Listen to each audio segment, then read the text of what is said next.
опубликованы, извините, пожалуйста. Угу.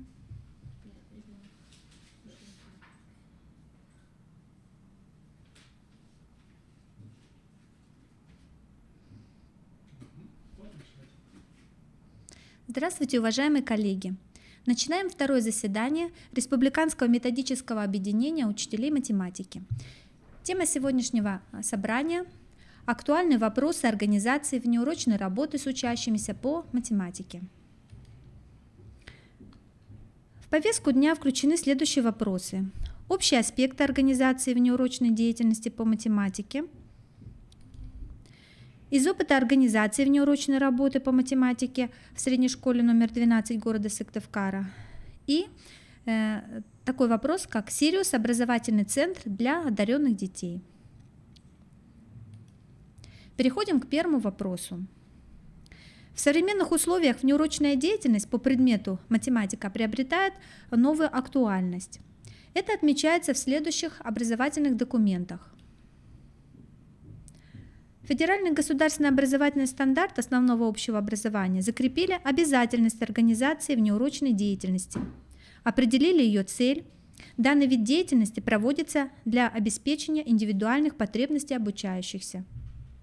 Кроме федеральных государственных образовательных стандартов, основные направления внеурочной работы по математике можно выделить в документе «Концепция развития математического образования в Российской Федерации», где выделены задачи математического образования, например, обеспечение обучающимся, имеющим высокую мотивацию и проявляющим выдающиеся математические способности, всех условий для развития и применения этих способностей.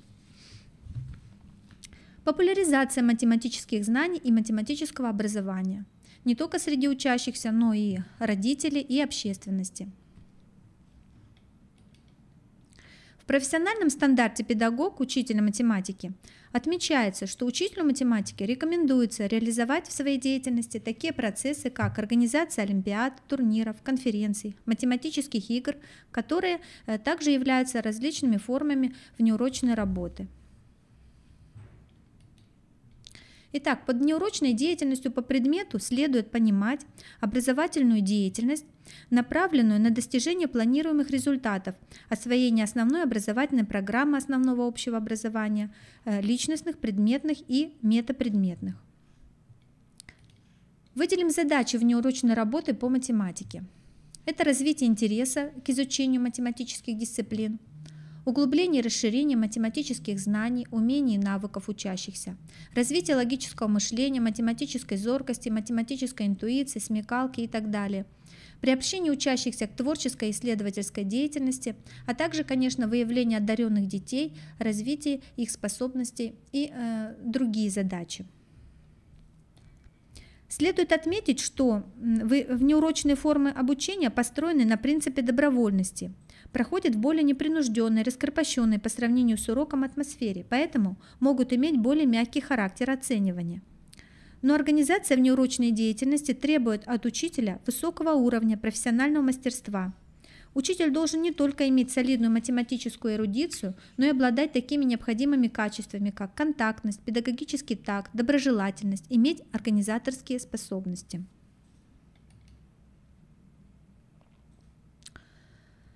Среди форм организации внеурочной работы ФГОС выделяют математические кружки, факультативы, творческие группы математиков, научные математические общества школьников, математические лаборатории, ну вот даже такие вот выделяются, как школа юного математика.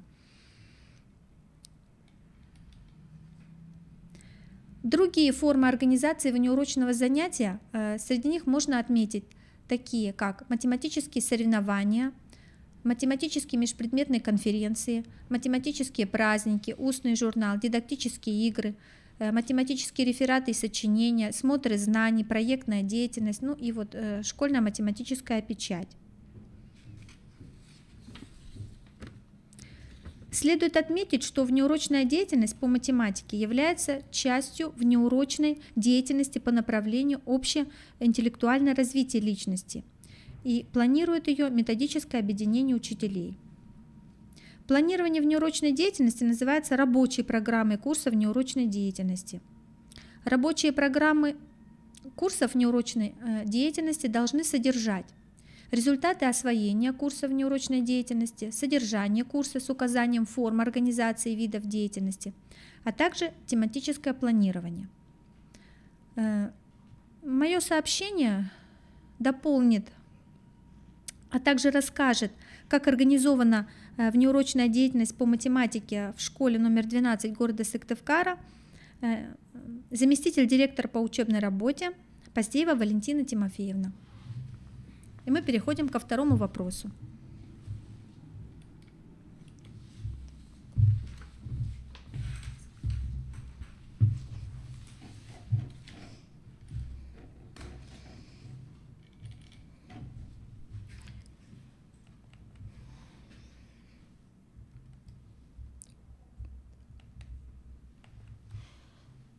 Здравствуйте, уважаемые коллеги. Сейчас я немного сначала расскажу о понятиях внеклассная внеурочная деятельность и дополнительное образование. На сегодняшний день со временем стираются грани между понятиями внеклассная и внеурочная деятельность, но тем не менее дополнительное образование все еще остается в некотором отдалении от этих понятий. В разной литературе, в разных источниках дают разные определения понятий. Я постаралась как-то свести и немножечко охарактеризовать. Постараться развести эти понятия, потому что на сегодняшний день есть еще пока небольшие отличия в этих понятиях. В курсе лекций по педагогике Калининградского университета за авторством Гребенюк, который был опубликован в 1996 году, была представлена следующая классификация деятельности учащихся по следующим признакам: по месту проведения классная, внеклассная деятельность, по времени проведения урочная, внеурочная деятельность и по отношению к решению учебных задач. Это учебная и внеучебная деятельность. Если говорить о этих деятельностях, то в классе могут проводиться как урочные, так и внеурочные занятия. Многие урочные занятия проводятся вне класса. Это, например, уроки географии могут проводиться, например, в парке или биологии, физкультура на спортивном стадионе. Экскурсии и турпоходы могут проводиться вне класса и во внеурочное время. Но невозможно провести взаимосвязь между урочной деятельностью и внеучебной деятельностью, так как на уроках непосредственно решаются поставленные учебные задачи. Многие внеурочные занятия, такие как кружки и факультативы, призваны решать учебные задачи. Поэтому взаимосвязь между видами деятельности учащихся вы можете видеть на слайде, на схеме. Если говорить о внеклассной работе, то это форма организации добровольной работы учащихся вне урока под руководством учителя для возникновения и проявления их познавательных интересов и творческой деятельности. Если говорить о внеклассной работе, то по внеклассной работе отсутствует обязательная программа, и по сути педагог осуществляет консультативную помощь. Работа строится на инициативности детей и носит творческий или исследовательский характер. Работа никак не регламентирована жесткими временными рамками, поэтому продолжительность внеклассных занятий руководитель внеклассной работы определяет в каждом отдельном случае индивидуально. В работе могут принимать участие как одновозрастные дети, так и разновозрастные. И ведущей задачей внеклассной работы является расширение эрудиции школьников, развитие их личностных качеств с учетом индивидуальных интересов.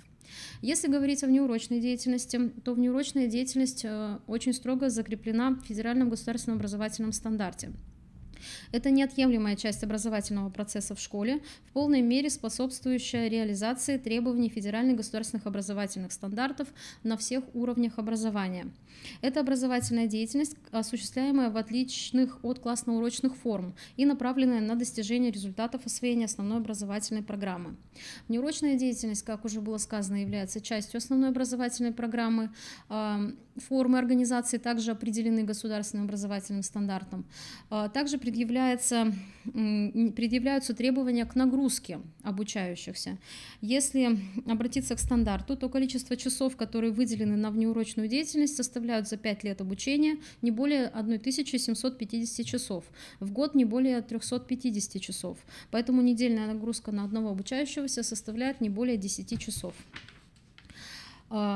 Каждая образовательная программа разрабатывает и утверждает план внеурочной деятельности на школу. И внеурочная деятельность является добровольным выбором учащегося, родителя или законного представителя учащегося. При этом у внеурочной деятельности есть обязательная программа, соответствующая требованиям стандарта. Если говорить о дополнительном образовании, то это целенаправленный процесс воспитания, обучения и развития посредством реализации дополнительных образовательных программ, общеразвивающих и предпрофессиональных, оказания дополнительных образовательных услуг и осуществления образовательной информационной деятельности за пределами основных образовательных программ. Дополнительное образование детей предполагает прежде всего реализацию дополнительной образовательной программы, определенной 6 направлениями. Это художественное направление, социально-педагогическое, техническое, естественно-научное, физкультурно-спортивное и туристическо-краеведческое.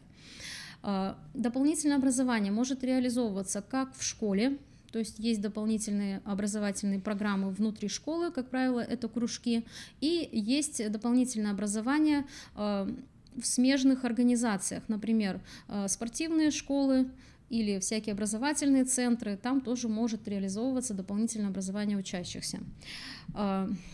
Формы обучения по дополнительным программам определяет образовательная организация. Также учреждение самостоятельно разрабатывает и утверждает программы с учетом запросов детей, потребностей семей, образовательных учреждений и так далее.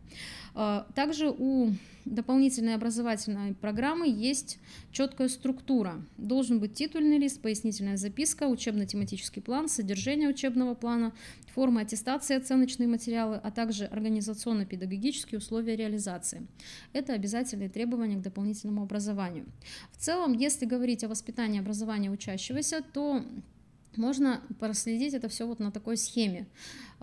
Воспитание, образование и на воспитание, и на образование учащегося нацелено как учебная, так и внеучебная деятельность. И, как видите, есть взаимосвязи между учебной деятельностью и внеурочной деятельностью, между внеучебной деятельностью и внеурочной, внеклассной деятельностью и с дополнительным образованием. Стрелками постаралась эту взаимосвязь отобразить.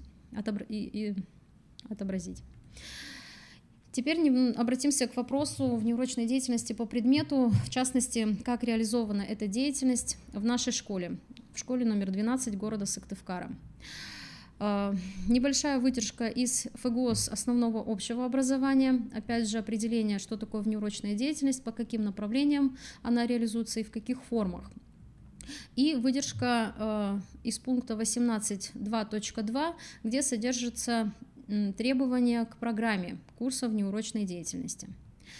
Если говорить о нашей школе, мы, естественно, пользовались федеральным государственным образовательным стандартом для разработки положения по программе курса внеурочной деятельности с небольшими дополнениями, которые требуются именно нам. Титульный лист содержит все те же требования, что и обычные программы. Пояснительная записка. В пояснительной записке указывается нормативно-правовое основание для составления рабочей программы, указывается учебно-методический комплект, направление программы и класс, цели, задачи, изучение конкретной образовательной программы, а также оценивание результатов прохождения курса. То есть как учитель будет оценивать прохождение учащимся курса внеурочной деятельности по предмету. В следующем разделе мы указываем все-таки личностные, метапредметные и предметные результаты, выделяем, разводим эти понятия, чтобы было четко видно, какие цели преследует учитель в своем курсе. Также представляем содержание курса внеурочной деятельности. Содержание представлено в виде таблицы. Таблицу тоже видеть можете на слайде, где указывается содержание и формы организации. Как уже было сказано ранее, формы организации должны быть отличны от классно-урочных, а также вид деятельности, то есть что планируется на уроке, на занятиях. Дальше представлено у нас в программах тематическое планирование курса, тоже в виде таблицы, наименование темы, количество часов и содержание самостоятельной работы учащегося, то есть что учащийся самостоятельно делает на каждом уроке. Минимум часов в программах курсов внеурочной деятельности у нас в школе — это 10 часов. Мы взяли из расчета того, что если учащийся ни на какие курсы больше не будет ходить, а только на один курс, он выполнит требования стандарта минимум 10 часов в год.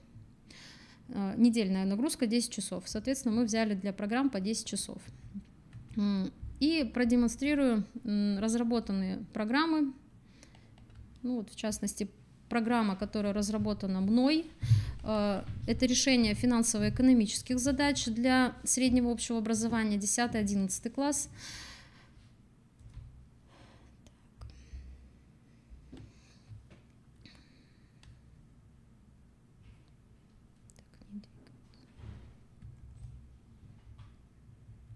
10-11 класс. В первом разделе в пояснительной записке все поясняется, указывается, на каком основании составлена программа, какой УМК используется, направление программы общеинтеллектуальное, классы 10-11.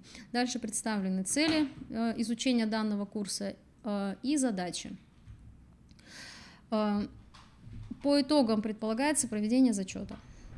В личностных, метапредметных, предметных результатах освоения курса указаны те результаты, которые будут сформированы у учащегося после прохождения этого курса. И в таблицах расписано, в каких формах будет проходить этот курс, какие виды деятельности будут реализованы учащимися, и представлено тематическое планирование. Вот 10 часов. По 1 часу на каждый расписано, что будут делать учащиеся самостоятельно в рамках данного курса. В целом мы составляем в школе таблицу по внеурочной деятельности по предмету, учителей сейчас не стала показывать, и распределяем в течение года, какой учитель в какую четверть реализует свою программу внеурочной деятельности. У нас абсолютно все учителя участвуют во внеурочной деятельности, и каждый учитель выбирает от 10 хоть до 60, хоть до 70 часов в течение года, кто сколько хочет, реализует программу курса внеурочной деятельности. Ну, вот если говорить о математике, мы постарались на 5, 6, 7 классы брать темы, которые направлены, например, на подготовку к олимпиад, к решению олимпиадных задач, а уже с 8 по 11 класс это темы курса, курс направлен на подготовку к ЕГЭ, то есть разбираемся конкретно с какими-то задачами. Ну вот 5 класс можете видеть, в 3 четверти была реализация курса решения олимпиадных задач. В 6 классе, в 3 четверти тоже задачи для подготовки к олимпиадам по математике. В 8 классе практическая геометрия был реализован курс тоже в 3 четверти. Для 9 класс текстовые задачи из 2 части ОГЭ тоже в 3 четверти был реализован. Для 9 классов 11 часов это алгебраические выражения уравнения и неравенства.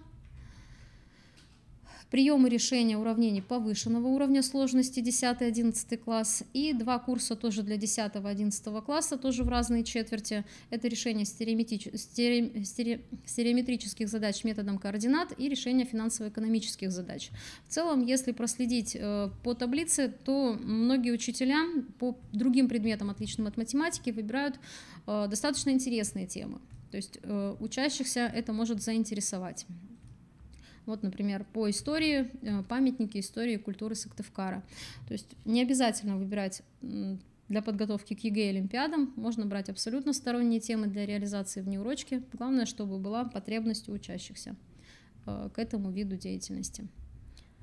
Спасибо за внимание.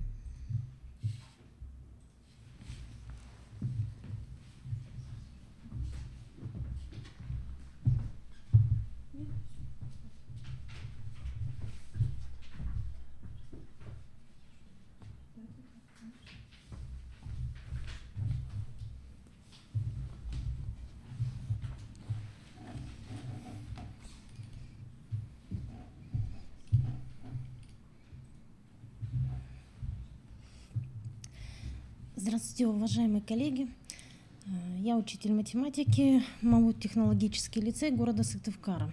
Расскажу вам про центр образовательный для одаренных детей «Сириус».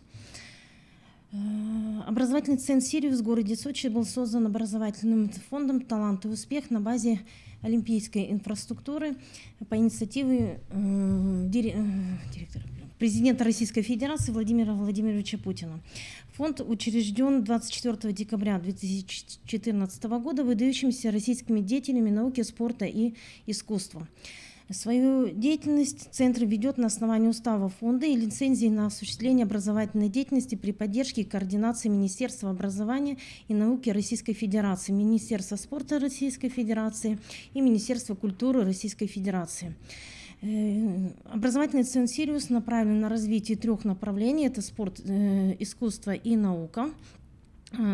Дети туда попадают в зависимости от того, где они проявляют свои самые лучшие качества в той или иной сфере. Приехать в центр могут школьники от 10 до 17 лет, демонстрирующие выдающиеся успехи в науках, например, как математика, физика, химия и биология, в спорте, хоккее, фигурном катании, шахматах, искусстве, классическом балете, живописи, академической музыке. Это фортепиано, струнные инструменты, духовые инструменты и литературное творчество. В образовательных программах Центра «Сириус» могут принимать участие только граждане Российской Федерации. Программа Центра для детей, она бесплатна.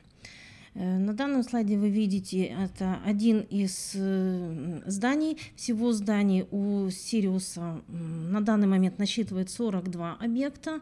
Это там, где и дети учатся, где занимаются спортом, где проходят различные конференции, где они живут, где живут преподаватели.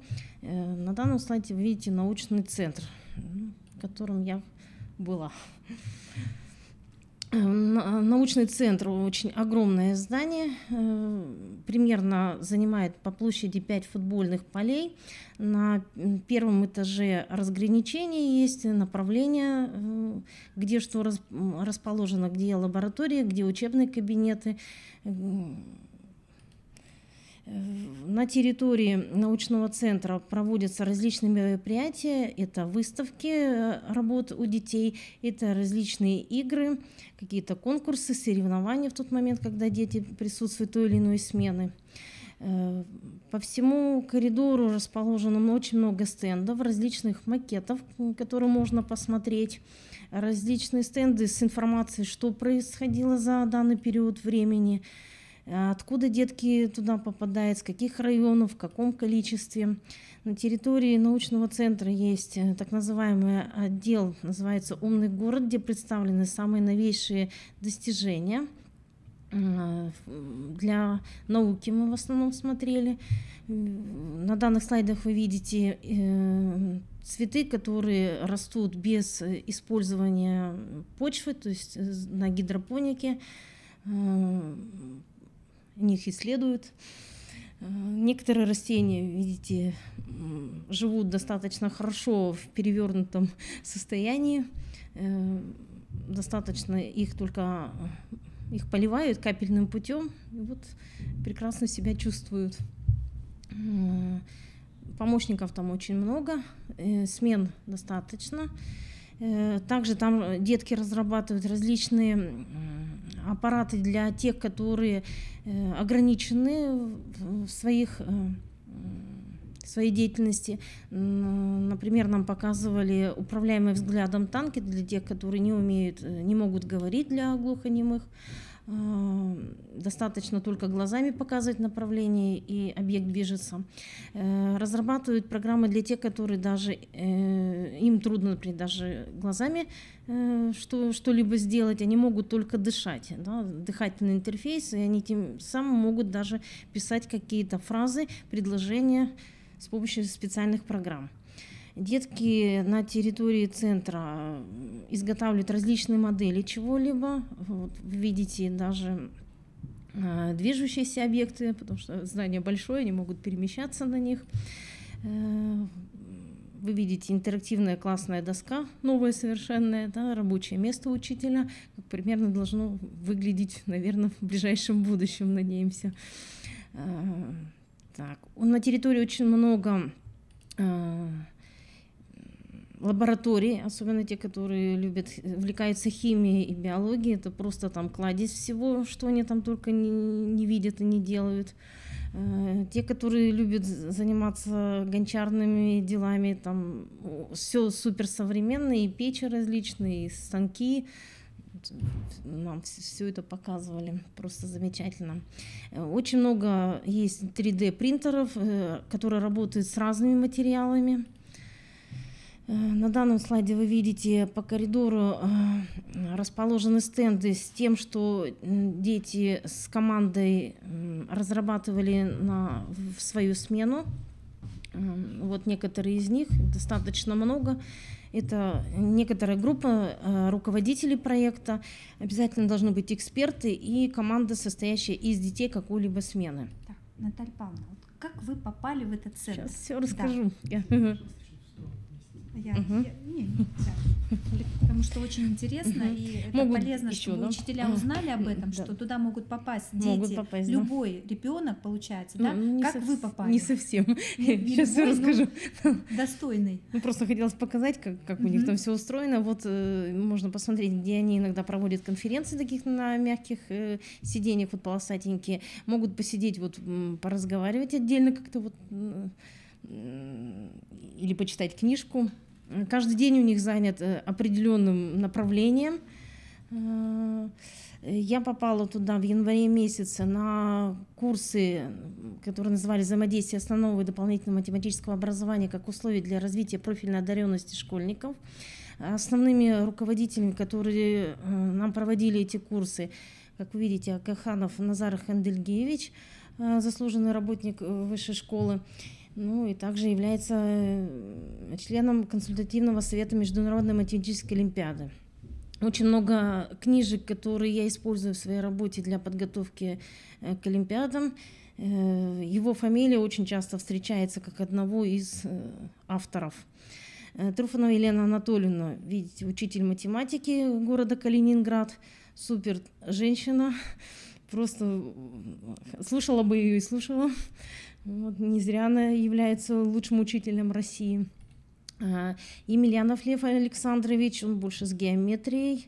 Я геометрию больше всего люблю, поэтому все преподаватели суперские. Конечно, курсы не обязательно эти же самые преподаватели бывают, но там самые отобранные, самые умные, самые классные. Вот Протусевич, многие, наверное, знают его. Дмитриев Олег Юрьевич, тоже вот член Центральной предметно-методической комиссии по олимпиадам. Сухов Кирилл Андреевич, самый молодой из преподавателей, главный тренер сборной России на Международной олимпиаде школьников по математике. Волчонков Сергей Геннадьевич, кандидат технических наук, тоже член методической комиссии. То есть все они гуру, так скажем, в таких олимпиадных задачах. И все они работали не только с нами, но и с детками, которые в январе месяце были на площадке Сириуса. И Романов Александр Прокофьевич, видите, тоже учитель Москвы, и Саханевич Михаил Владимирович из города Уфы. Основные направления программы видите на следующем слайде. То есть вся работа была направлена за то, что за 7 дней нам дали такой объем материала, который, в принципе, мы здесь получить этого не можем. Из книжек мы такую подборку даже не сделаем. Объем был очень огромный, мы учились с утра, можно сказать, до вечера, и еще иногда дома выполняли, там в гостинице выполняли еще и домашние задания. Да, просто так корочку там курсов получить невозможно. Надо было выполнить еще 3 работы. Основные темы, которые мне очень больше всего понравились в тот момент: конструирование систем обучающих задач, понятие на выполненность функции, очень сложные такие задачи, которые, например, для подготовки деток к ЕГЭ. Интерполяция в курсе алгебры, окружность Эйлера, принцип Карно и теорема Карно, транснеравенство и решение геометрических задач GeoGebra. Да, тоже замечательный курс. Мы видели в основном, мы сидели в зале, который назывался по имени Антона Павловича Чехова. Это удобные кресла. Перед нами доска была либо с маркерами нам писали, вот качество не очень, конечно, удачное, либо меловая доска, от нее мы никуда не уйдем, это самый лучший, наверное, все равно инструмент для работы математиков. Ну и также интерактивная доска для того, чтобы показывать презентации. Решать различные задачи такими методами, которых тоже первый раз там увидела. Вот видите, с преподавателями можно было всегда сфотографироваться. Вот так выглядят примерно кабинеты, где и дети тоже занимаются. Да, в достаточном объеме, у каждого все свое, никто никому не мешает. Вот как выглядит сам центр, где живут непосредственно дети и учатся там, ну, по крайней мере, математики это точно. Да, это те, которые спортом, они выезжает на объекты, хотя сейчас на базе прямо вот около этого здания строится школа и строится еще один крытый стадион. Это то, что они видят в самом центре на первом этаже, это различные глобусы, это различные карты звездного неба. Вы видите интересная люстра с правой стороны, для того, чтобы как релаксировать, да, отдыхали дети. Все очень уютненько, все красиво, сверкающее все, доступное. В общем, детям там очень хорошо. Вот достаточно выбрать любую книжку, можно почитать и электронную, и выбрать обычную книжку, посидеть уютненько. Вот так выглядят у них кабинеты. Где-то есть также и меловая доска. Да? Здесь на данном стадии ее нет. Вот мы еще с преподавателями как раз вот тоже в центре. Вот это все, которые у нас вели.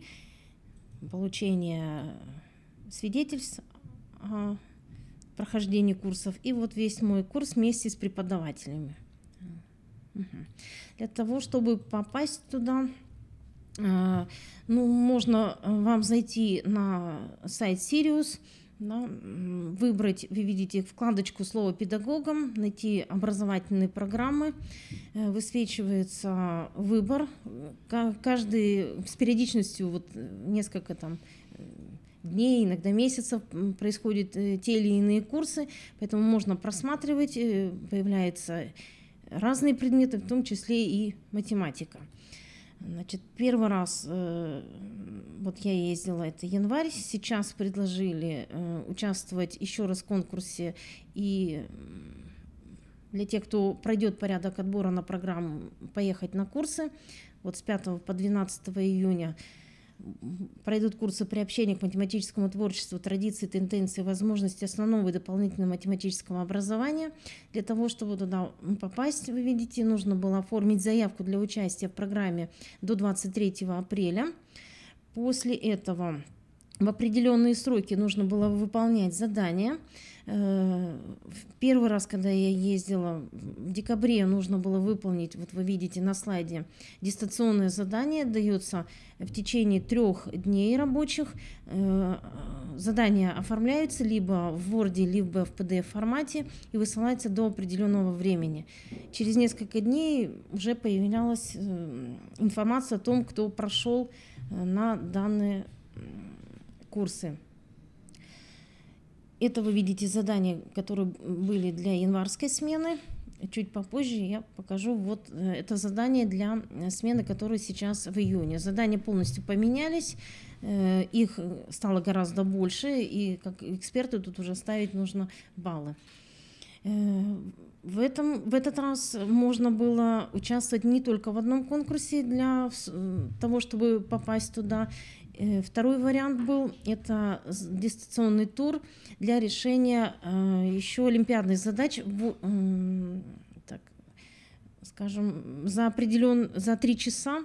В субботу нужно было успеть решить 15 задач. Вы видите, вот 2 задачи на этом слайде, 3 на следующем, все 15 я не стала прикреплять сюда.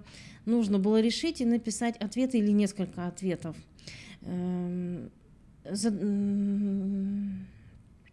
Результаты этого конкурса были уже на следующий день. Можно было посмотреть по рейтингу, сколько баллов кто набрал. Первые, кто хорошо набрал из 100 баллов, 25 человек прошли сразу же на курсы. Остальные по заданиям, вот, которые я показывала чуть ранее. Затем можно было принять участие, еще пройти курсы по геометрии, которые рассчитаны на учащихся 7, 8 и 9 классов. И они тоже добавляли баллы для того, чтобы пройти на учебу и попасть к ним. Мои детки вот на данный момент зарегистрировались, есть и 8 класс, и есть и 9. Они должны были, насколько я помню, до 1 мая зарегистрироваться на сайте. Сейчас они проходят учебу, все должны задания выполнить до 15 июня. Задание там разделяется по блокам. Ребенок вначале слушает выступление преподавателя курсов, потом выполняет задание. Если он справляется, скажем, 90% примерно из 100, ему открывается следующий блок заданий и следующее видео. Если он не выполняет, понятно, прохождения дальше нет. По каждым классам разное количество блоков. Если детки успеют до 15 июня пройти более 70% этих курсов, то они получают сертификаты, и тогда в следующем учебном году им с центра Сириус будут высланы задания олимпиадные первого тура и второго тура. Первый тур они принимают заочный, решают, высылают в определенные сроки. Если они проходят во второй тур, среди них еще будет отбор. Скорее всего, он будет проходить на базе физико-математического лицея. Те, которые проходят и второй уже тур, вот этих детей и присылают потом в январскую смену для того, чтобы развивать себя там. Достаточно, да. Вот в основном вот так. Спасибо большое. Значит, я еще раз представлю, что о образовательном центре «Сириус» рассказывала Папан Наталья Павловна. Очень получилось интересно, достаточно подробно. Поэтому, если что-то непонятно, пишите, задавайте вопросы. И просто мы хотели, чтобы вы знали об этом центре, что туда могут попасть и учителя, ну а также дети, конечно, потому что центр создан именно для одаренных детей. Да. На этом мы свое заседание заканчиваем. Спасибо всем большое за внимание. Спасибо. До свидания. До свидания.